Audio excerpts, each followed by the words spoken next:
नमस्कार. मी 2023 मध्ये फर्स्ट भरती दिलेली होती. त्यामध्ये एक्सलंट पर्ची काढल्याच्या नंतरही माझं काम झालेलं नव्हतं. त्याच्यानंतर मी नर्सिंगच्या 2 भरत्या दिल्या, त्याच्यामध्ये माझं काही काम झालं नाही.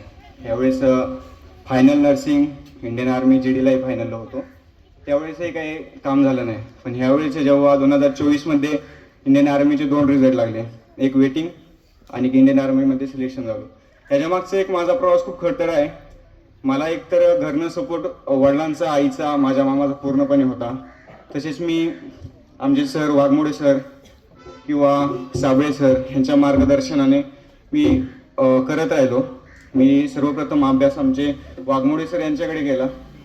अभ्यासाची एक पद्धत कशी असते किंवा एक प्रकार काय किंवा कोणत्या पद्धतीने आपल्याला पुढे जायचं आहे किंवा कोणत्या पद्धतीने आपल्याला शिकलं पाहिजे हे मला त्यांच्याकडून समजलं. आणि ज्या टायमाला मी पेपर क्लिअर केला त्याच्यानंतर मी एक नाही तर 2 पेपर क्लिअर केले. एक army nursing assistant, army GD. तर त्याच्यानंतर ग्राउंडला मी तिथेच थांबणार होतो, पण सरांनी स्वतः मला साबळे सरांचं नाव सांगितलं.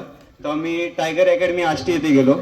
तर तेव्हा मला सरांनी एक पद्धत शिकवली की ह्या पद्धतीने आपण ग्राउंडची तयारी केली पाहिजे किंवा काय केलं पाहिजे. अशा भरपूर गोष्टी आहेत ज्यांनी आज मी इथपर्यंत पोहोचलोय. आज मी मराठा लाईट इन्फंट्रीमध्ये एक ट्रेनिंग कंप्लीट करून इथे येऊन एक बेस्ट इन रिक्रूटचं एक मेडल घेऊन इथं आलेलो आहे. आणि आता माझी पोस्टिंग सेकंड मराठा अरुणाचल प्रदेश टेंगामध्ये आहे. तर आज मी जाणार आहे संध्याकाळी. तर त्याच्यासाठी आज सरांनी कार्यक्रम ठेवला. खरंच साबळे सर झाली किंवा आपले वाघमोडे सर झाली, माझे सहकारी मित्र सगळे झाली आणि उपस्थित सर्व मान्यवर यांचा आभार मानतो आणि थांबतो.